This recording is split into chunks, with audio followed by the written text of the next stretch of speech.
নমস্কাৰ পুৰুষ বা মহিলাৰ যৌন যোগ্যতা আছে নে নাই কেনেকৈ গম পোৱা যাব আৰু ইয়াৰ ফলত কি অসুবিধা হ'ব পাৰে এনে ধৰণৰ সমস্যাৰ পৰা কেনেকৈ আপোনালোকে বাচিব পাৰিব এই ভিডিঅ'টোৰ যোগেদি সুন্দৰভাৱে জানি ল'ব পাৰিব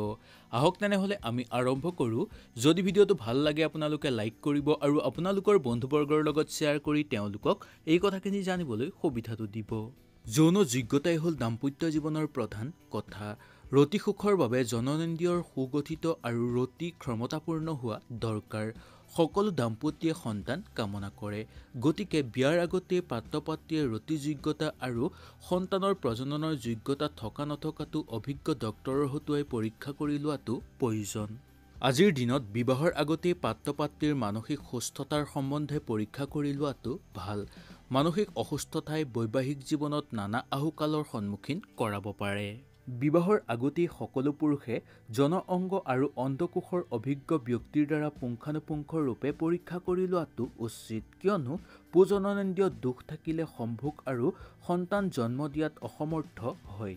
দুৰ্বল দেহ দীৰ্ঘস্থায়ী ৰোগ আদিয়ে দাম্পত্য জীৱনত অশান্তিৰ কাৰক কৰি তোলে ৰোগীয়া দাম্পত্যৰ সন্তানো ৰোগীয়া হয় সুস্থ পিতৃ-মাতৃৰ সন্তান সুস্থ আৰু গুণী বুলি প্ৰমাণিত হৈছে আজিকালিও বহুতো বিশেষজ্ঞৰ মতে ইয়াক সমৰ্থন কৰা দেখিবলৈ পোৱা যায় সেই কাৰণে বিয়া পতাৰ আগতে পাত্ৰপাত্ৰীৰ স্বাস্থ্য আৰু দীৰ্ঘস্থায়ী ৰোগৰ সম্পৰ্কে পৰীক্ষা নিৰীক্ষা কৰি লোৱাটো উচিত প্ৰাচীন সভ্য সমাজে লৰাতকৈ কম বয়সৰ ছোৱালীহে বিয়া কৰাইছিল আৰু পাত্ৰপাত্ৰীৰ যৌৱন কালতহে বিয়া কৰোৱাইছিল বিবাহৰ উপযুক্ত বয়স সম্পৰ্কে কোনো যৌনবিদে কয় যে ল'ৰা 23 বছৰৰ পৰা 28 বছৰ বয়সৰ ভিতৰত আৰু ছোৱালী 18 বছৰ বয়সৰ পৰা 25 বছৰ বয়সৰ ভিতৰত বিয়া পতাটো উচিত ল'ৰাতকৈ ছোৱালীৰ বয়স কম হ'ব লাগে আৰু উভয়ৰ বয়সৰ ব্যৱধান 3 বছৰৰ পৰা 5 বছৰৰ ভিতৰত হ'ব লাগে 1929 চনৰ প্ৰৱৰ্তিত সাৰদা আইনৰ মতে 16 বছৰৰ কম ছোৱালী বিয়া পতা আৰু 18 বছৰৰ কম ল'ৰা বিয়া পতাটো অমান্য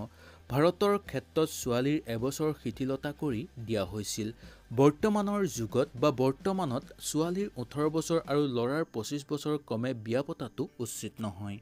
হয়তো সুন্দৰভাৱে আজিৰ ভিডিঅ'টোত আপোনালোকে বুজি পালে যদি ভিডিঅ'টো ভাল লাগিলে আপোনালোকে লাইক কৰিব আৰু আপোনালোকৰ বন্ধুবৰ্গৰ লগত শ্বেয়াৰ কৰি তেওঁলোককো এই কথাখিনি জানিবলৈ সুবিধাটো দিব